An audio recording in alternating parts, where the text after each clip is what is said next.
So hello दोस्तों, कैसे हैं आप? दी स्ट्रॉन्गेस्ट हंटर के एपिसोड 68 के साथ हाजिर हूँ। एपिसोड की शुरुआत में हमें वही लेडी दिखाई जाती है जो अपने रूम के अंदर जाके कहती है कि तो अभी वो चैंग, उसे बहुत सा मजा आ चुका होगा, क्योंकि मुझे भी एक्चुअली मजा आया था उसकी चीखें सुन के।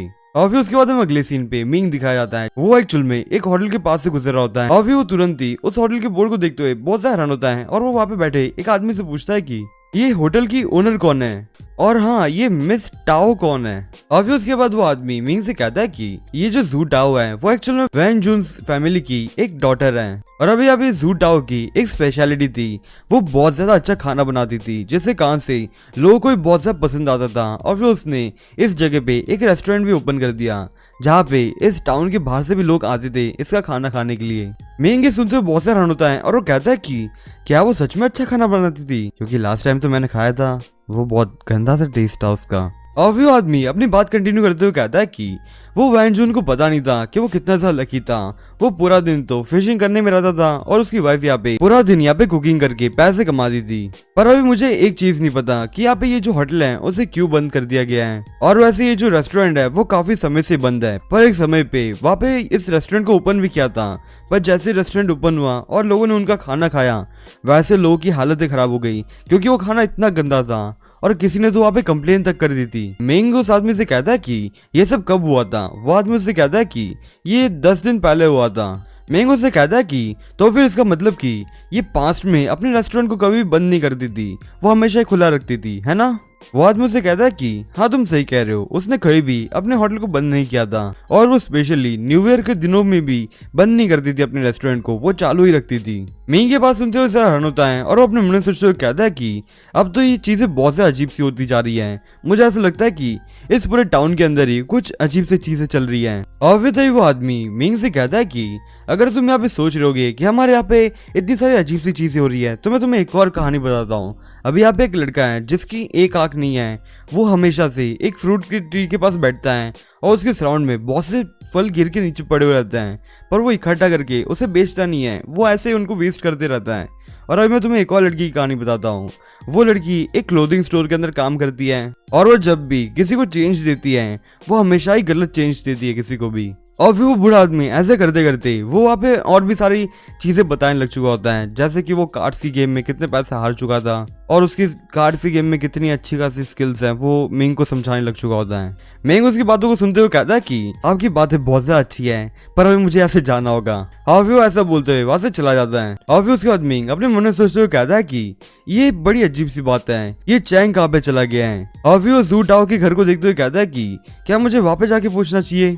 और फिर वो ऐसा ही करता है, वो जू टाओ के घर पे जाता है और वो कहता है कि क्या कोई घर पे है। तब फिर वहाँ पे जू टाओ आती है और वो उससे कहती है कि हाँ मैं घर पे ही हूँ, तुम्हें क्या प्रॉब्लम है। मिंग टाओ से कहता है कि एक्चुअली मैं चैंग से मिलना चाह रहा था, पर वो उसके घर पे नहीं है, क्या तुम्हें पता है कि वो कहाँ पे है। ओह, तो तुम उसे ढूंढ रहे हो, पर वो तो मेरे घर पे ही है। मिंग से कहता है कि वो तुम्हारे घर पे है। टाओ से कहती है कि वो उसने मुझसे कहा था कि वो बहुत ज्यादा डर चुका था क्योंकि वो अकेला रहता था इससे कान से, और वो काफी बार हमारे घर पे आ ही चुका था खाना खाने के लिए और आराम करने के लिए। मिंग उससे कहता है कि ओह, तो मैं तुम्हारी सारी बात समझ चुका हूँ और मैं तुम्हें यहाँ पे ऐसी परेशानी कर रहा हूँ, पर क्या तुम मेरी जगह पे उसे उठा सकती हो। टाओ किचन की तरफ जाते हुए कहते कि मैंने खाने के लिए मीट बनाने के लिए रखा हुआ था, जैसे कान से अगर मैं ध्यान नहीं दिया तो वो जल जाएगा, सो अब तुम खुद ही जाके उसे जगा लो, वो बैक रूम में मिलेगा तुम्हें। मिंग उससे कहता है कि तो फिर ठीक है, मैं उसे उठा लेता हूँ। तभी टाओ वहां से जाते हुए कहती कि क्या तुमने खाना खा लिया है? अगर तुमने नहीं खाया है तो मैं तुम्हारे लिए भी खाना निकाल देती हूँ, क्योंकि मैं अकेले ही वो पूरे मीट का बाउल नहीं खत्म कर सकती। मिंग उससे कहता है कि मैंने पहले ही खाना खा लिया है, पर तुमने मुझे अभी यहाँ पे खाने के लिए पूछा, इसके लिए थैंक्स। और फिर उसके बाद टाओ किचन में चली जाती है और फिर वहाँ पे मीट को कट करने लग चुकी होती है और वो यहाँ पे मीट को एकदम खतरनाक तरीके से कट करती जा रही होती है। और फिर उसके अगले सीन पे मिंग पैक रूम में जा चुका होता है और वो वहाँ पे चैंग को बुला रहा होता है और वो उसे बुलाते हुए कहता है कि मेरा नाम मिंग है, मैं हंटर ऑर्गेनाइजेशन से आया हूँ। और फिर वहाँ पे हमें वो चैंग दिखाया जा रहा होता है जो वहाँ पे बेड पे सोया होता है। मिंग उसके पास जाते हुए कहता है कि मुझे तुमसे जरा से क्वेश्चन पूछने थे, और वो ऐसा बोलते हुए वो चैंग की जो चादर थी वो हटाता है। वो जैसे वो चादर हटाता है वैसे चैंग मिंग का हाथ पकड़ लेता है और मिंग चैंग को देखते हुए बहुत ज्यादा हैरान होता है और चैंग उससे कहता है कि ओह, तो तुम मुझे मिल ही गए, आखिर तुम मेरे छोटे से बीस्ट जो। मिंग तुरंत ही उसके हाथ झटकते हुए कहता है कि यहाँ पे क्या चल रहा है, और एक मिनट चैंग तुम्हारे साथ ही क्या हो गया है। चैंग अपने मुंह के अंदर से जरा से टेंटिकल निकालते हुए कहता है कि क्या तुम मुझे इतनी जल्दी भूल गए? हम लोग रिवर के अंदर तो मिले थे। मिंग जरा हैरानी से कहता है कि तो तुम वही बीस्ट हो ना जो हमें पानी में मिले थे, तुम यहाँ तक बाहर निकल के आ गए। चैंग उसके पीछे का सामान तोड़ते हुए कहता है कि ये बीस्ट क्या है? हम लोग कोई भी बीस्ट नहीं है, हमारे लिए तो तुम लोग ही बीस्ट हो। और फिर तय वहाँ पे टाव आती है और उससे कहते हैं कि हम लोगों ने साथ में एग्री नहीं किया था कि हम लोग साथ में मिलकर खाना खाएंगे और तुम इससे पहले भी यहाँ से नहीं भाग के जाओगे। मिंग ये सब कुछ देखते हुए बहुत हैरान होता है और वो कहता है कि यहाँ पे तुम लोग क्या करने की कोशिश कर रहे हो? टाओ मिंग से कहते हैं कि हम लोग एक्चुअल में तुम जैसे ह्यूमंस हैं, जैसे तुम हो वैसे बिल्कुल सेम हम हैं। मिंग अपने हाथ में एनर्जी रिलीज करते हुए कहता है कि तुम लोग कोई ह्यूमंस नहीं हो, मैं तुम्हें अभी खत्म कर दूंगा। टाओ से कहते कि तुम्हें जो कुछ भी सोचना है वो तुम सोच सकते हो। तभी वो चैंग टाओ से कहता है कि तो फिर चलो सबसे पहले तो मैं ही इसे खा लेता हूँ और फिर मैं यहाँ पे तुम्हारे लिए भी जरा कुछ बचा के रख लूंगा, तुम उसके मीट और बोन्स रख लेना। टाओ चैंग से कहते कि तुम्हें इसके लिए चिंता करने की कोई जरूरत नहीं है, मैंने पहले से ही इसको चॉपिंग ब्लॉक के ऊपर रख ही दिया है, जैसे काम हो जाएगा वैसे मैं चॉप कर दूंगी इसे, फिलहाल मुझे इससे कुछ क्वेश्चंस पूछने दे। और फिर टाओ वहाँ पे खाना रखते हुए मिंग से कहते कि तुम्हें चिंता करने की कोई जरूरत नहीं है, ये कोई ह्यूमन का मीट नहीं है, ये तो बस चिकन का मीट है। पर क्या तुम मुझे बता सकते हो कि तुमने मेरा खाना खाया है क्या?